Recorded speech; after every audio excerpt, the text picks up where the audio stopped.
Hi, welcome to the channel. So today I'm reacting to a video from WION. This is Wideangle, 1971, How India Won the War. Now I've not seen this video yet, however I do have some knowledge about the 1971 Indo-Pak War. Let's get to it. I will link this video down below, so please go there and give them a like. While you're at it, if you want to like my video also, I would appreciate it. Thank you. Instrument of Surrender, Dhaka, 1971. The Pakistan Eastern Command agrees to surrender all Pakistan armed forces in Bangladesh to Lieutenant General Jagjit Singh Arora, General Officer Commanding-in-Chief of Indian and Bangladesh forces in the Eastern Theater. This surrender includes all Pakistan land, air, and naval forces, as well as all paramilitary forces and civil armed forces. These forces will lay down their arms and surrender at the places where they are currently located to the nearest regular troops under the command of Lieutenant General Jagjit Singh Arora. 93,000 troops actually surrendered, which was the largest surrender since World War II, and it wasn't just Pakistani troops, it was also about 10,000 civilians, as well as some Pakistan-loyal Bengali troops as well. Very famous photo right there. The instrument of surrender was signed by the Pakistani and Indian commanders in Dhaka on the 16th of December, 1971. 50 years ago, India imposed a crushing defeat on Pakistan. The country was split into two, and a new nation was created, Bangladesh.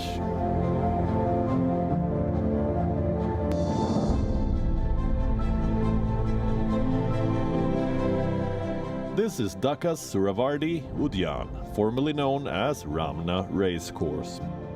This was the venue of the surrender ceremony that took place 5 decades ago.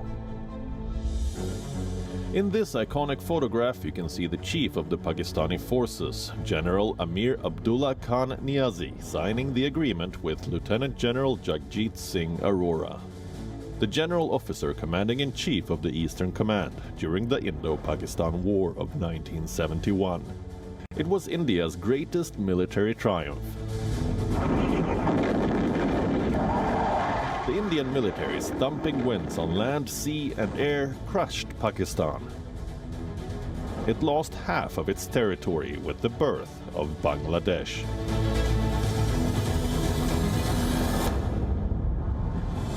The Pakistan army surrendered with 93,000 soldiers, the biggest ever surrender after the Second World War. 16th December is one of the red-letter days in the history of independent India, not only independent India, in the history of the world military history.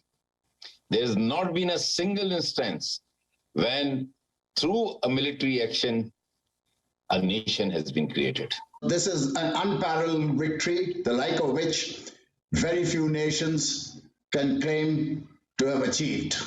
The outcome of the victory has changed not only the geography of South Asia, but even the political landscape of South Asia, and I would say Asia as a whole.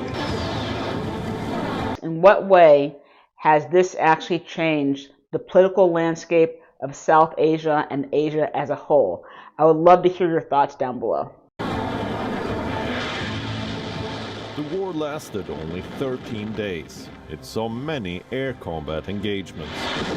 I think India lost about 75 planes, actually. The war began on the 3rd December 1971, when Pakistan's Air Force launched Operation Genghis Khan, a preemptive strike on 11 Indian air stations.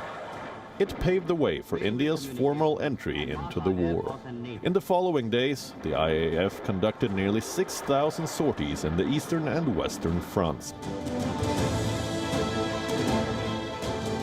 Air power was a very significant contributor to the historic victory.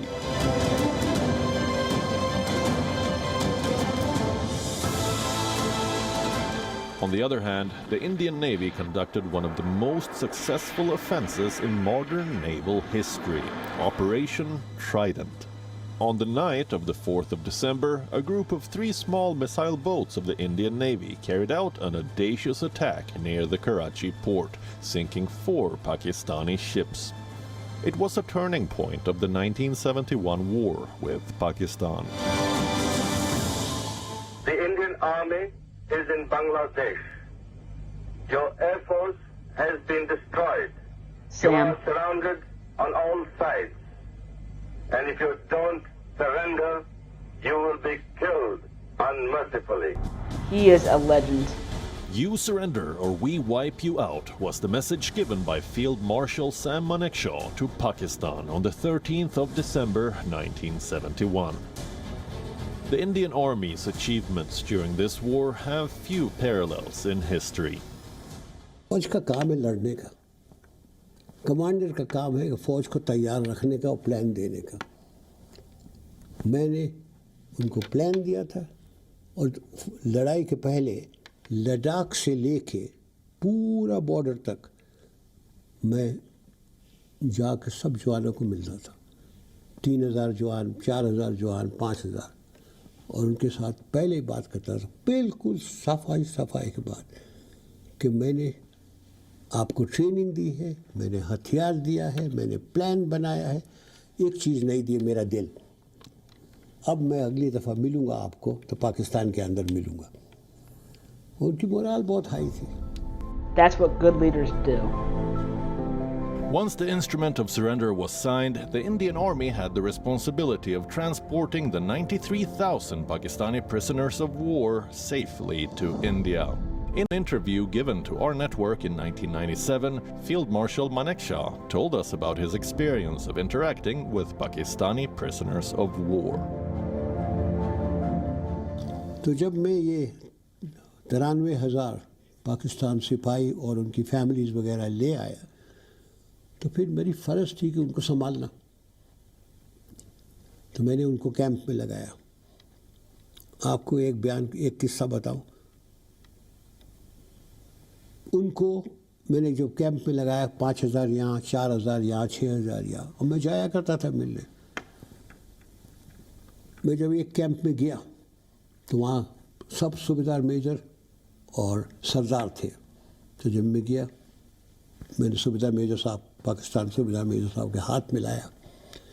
मैंने कहा साहब मैं देख सकता हूँ? आप कहते साहब देखे। और वही सवाल हमेशा जो मेरे जानों से पूछता हूँ वही पूछा कि साहब पलंग में खटमल तो नहीं है? कि नहीं साहब। मच्छरदानी है? मच्छरदानी हाँ साहब। मैं लंगर में जा सकता हूँ? वो लंगर में गया, वो जवान रोटी कूट रहा था जैसे अपने करते, उससे मैं खाना टेस्ट कर सकता हूँ। फिर लेट्रीन में गया, वहाँ पाकिस्तानी काम करता था, मैंने हाथ मिलाया। उसने इनकार किया, मैं क्यों मेरे साथ हाथ भी नहीं मिलाएगा? तो उसने हाथ मिलाया। जब हम वापस आ गए तो वो सूबेदार मेजर साहब मुझे कहते हैं कि हजूर आप गुस्ताखी माफ़ करेंगे? मैं कहा आप सूबेदार मेजर साहब है, जो मर्ज़ी है कहें। कहता अब हमें मालूम हो गई साहब कि आपकी फ़ौज क्यों जीती है। आप आए, आपने हमसे पूछा खाना ठीक है, खटमल तो नहीं है, मच्छरदानी है वगैरह, के साथ भी आपने हाथ में।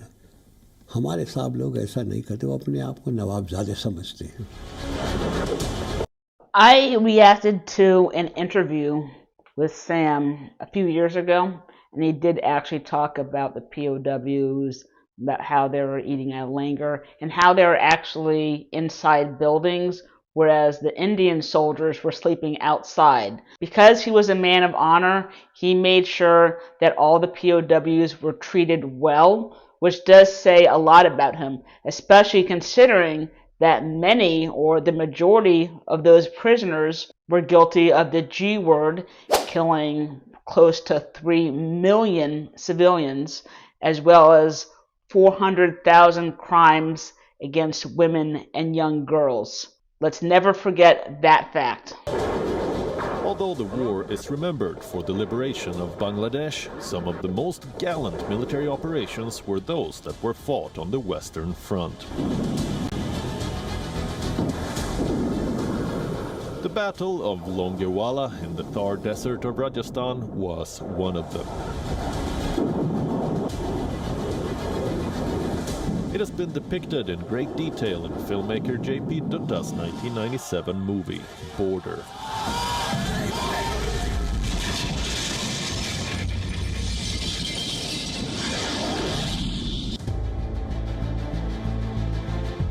Under the dogged leadership of Major Kuldeep Singh Chandpuri, 120 Indian soldiers held off more than 2,000 Pakistani soldiers and 40 tanks. First time the armed forces had a decisive victory, and it changed the dynamics of the region. The morale of the Pakistan army was severely hit, and that of the Indian armed forces was greatly on top. The synergy between the three services in 1971 war, whether it was at the level of Manekshaw, P.C. Lal and Admiral Nanda in Delhi, or the local commanders in the east and in the west. I must tell you that we often concentrate in Bangladesh, but the air operations support of the Indian Army and knocking off the airfields in the west was no less important.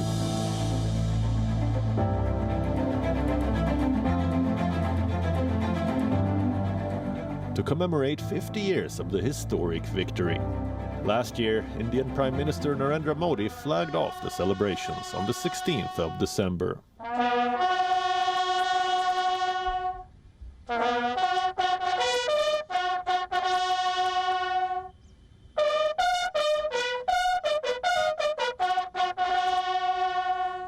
So what tune or song is that?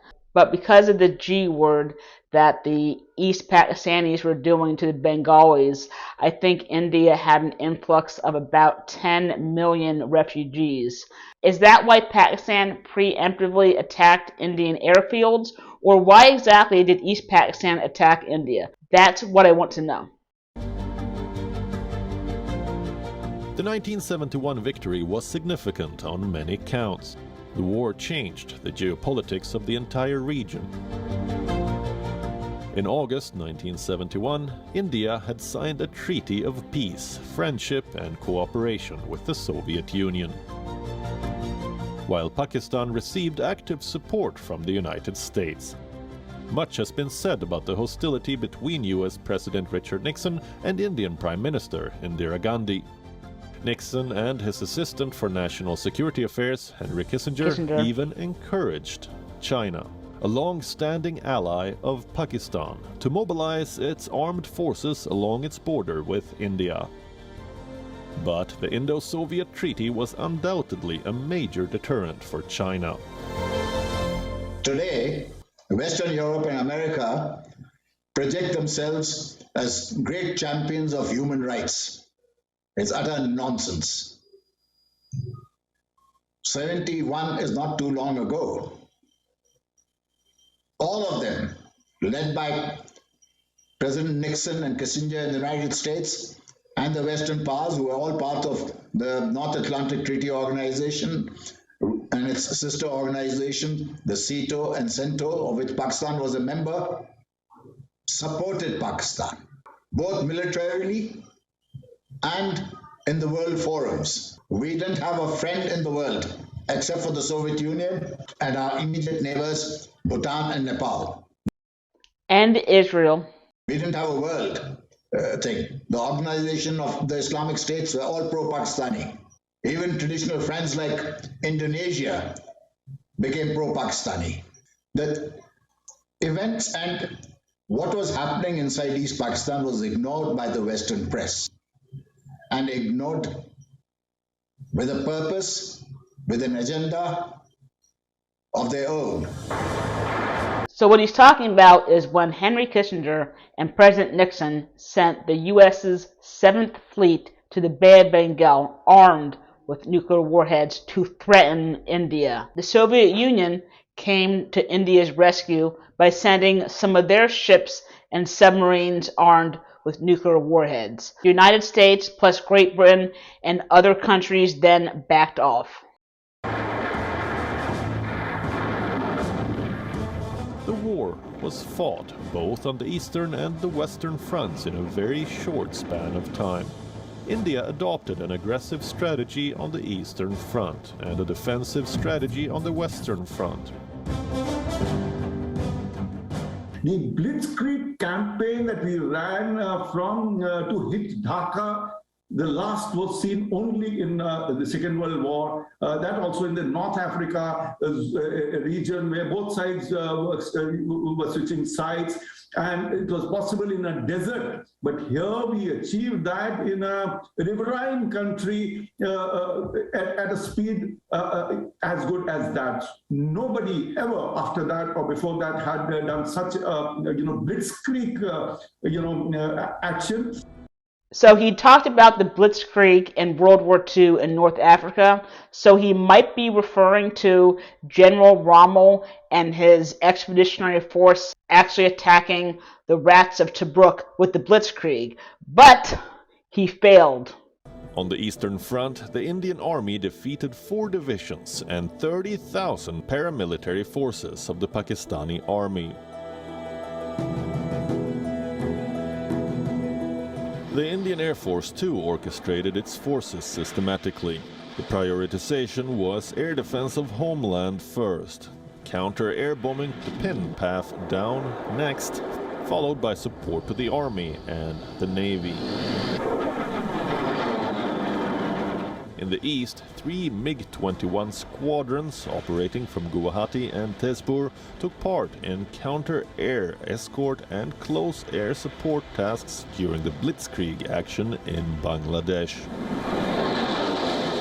In the Western theater, the MiG-21 was employed in its primary task, that of air defense, escort and interception.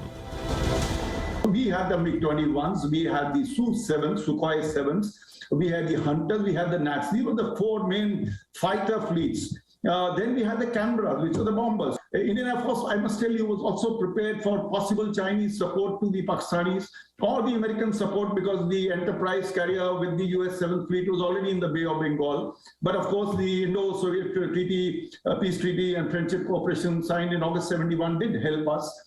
Now, IF commenced the first major operation that the Indian Air Force did was using the MiG-21s to knock off the main airfields at Tezgaon next to Dhaka. Now, that is where the squadron was.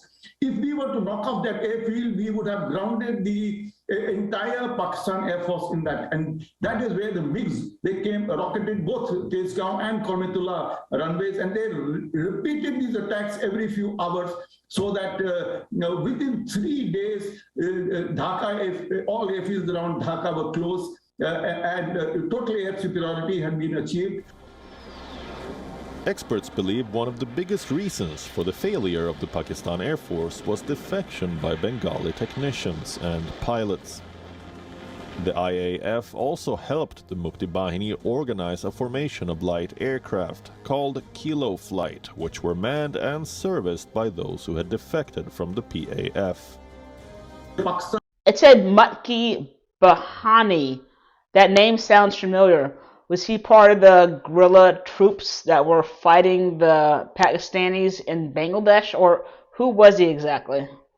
Had always ignored the Pakistani Air Force, and after the East Pakistan declared its own independence in early March 1971, the Bengali technicians, which formed nearly 50% of the Pakistan Air Force, they defected.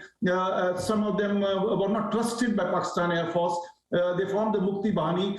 Indian Armed Forces helped the Mukti Bahini set up. We also helped them set up the Kilo Flight, which was an Air Force flight which had a handful of aeroplanes, but they are the guys who also took part in the war. In fact, they were the first to strike. Clearly, Indian Air Force had a favorable situation in the East also, because Pakistan had only 16 Sabre aircraft and a few transport and helicopters, compared to 13 fighter bomber squadrons of Indian Air Force. And similar was the ratio between transport and helicopter fleets. We started training the Mukti Bahini, started supplying them a certain amount of weapons and organizing them into a guerrilla force. This started towards the end of May, about 2 months after the beginning of the troubles in East Bengal. While fighting to liberate East Pakistan raged in the east, India strategically fought for containment on the Western Front. Flying officer Nirmaljit Singh Sekhon, a pilot of the Nath detachment based in Srinagar, was one of the heroes of the 1971 war. Making the ultimate sacrifice, he defended the Srinagar airbase when it was attacked by a wave of 6 enemy Sabre aircraft. He was posthumously awarded the Paramveer Chakra, the highest gallantry award given to the Indian Armed Forces. Though air power was effectively used in 1965, the 1971 war was the first real tri-services war. The Air Force and Navy complemented the efforts of the Army in both the sectors with devastating effects.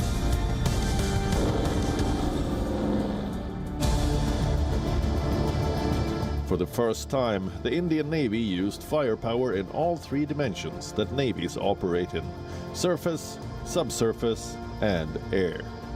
The Indian Navy's first aircraft carrier, INS Vikrant, was used to launch an offensive and maintain a naval blockade of East Pakistan. Starting December 4th, her Seahawks and Elises flew nearly 300 sorties hammering Chittagong, Cox's Bazar, and Khulna. This continued for over a week, preventing the Pakistani army from dispatching reinforcements or evacuating by sea.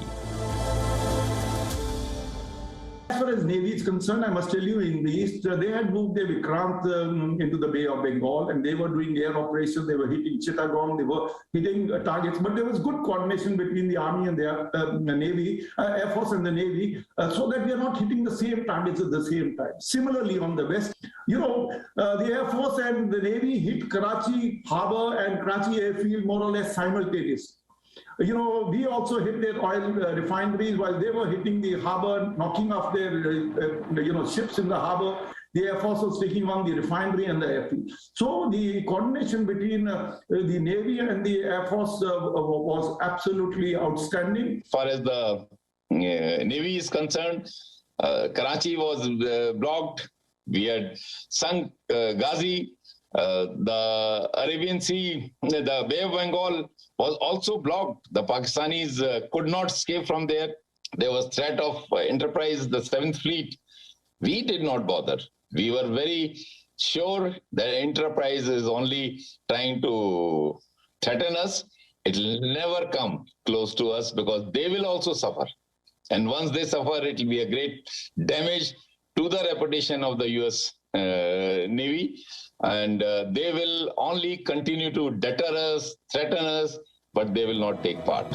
It probably wasn't as scary or as urgent as the Cuban Missile Crisis, but this was still a very scary time, and if the U.S. had attacked India with nuclear warheads, then the USSR would have responded, and that would have been it. It would have been World War III.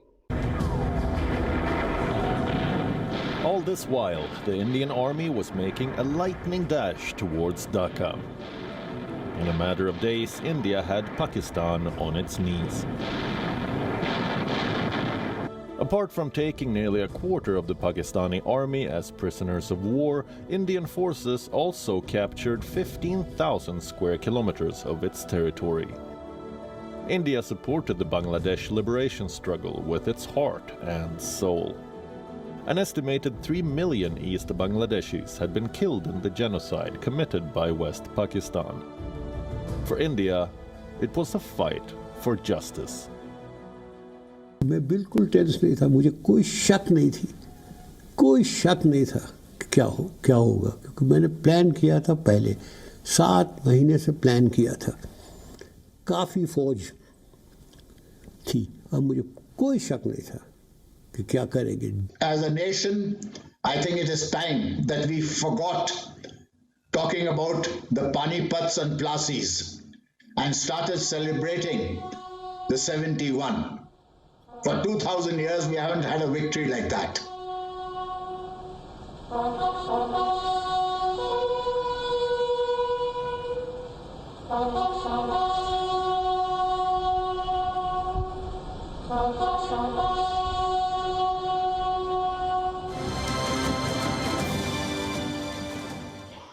Thank you guys so much for watching, and my utmost respect goes out to all the soldiers and sailors and airmen that actually fought to save those Bengalis. And my thoughts and my prayers are with all the victims of the G word and the crimes against humanity. Let's never forget all the martyred soldiers who never made it home. This is the Sam Manekshaw interview I was talking about, and this one is a video on the Indian military.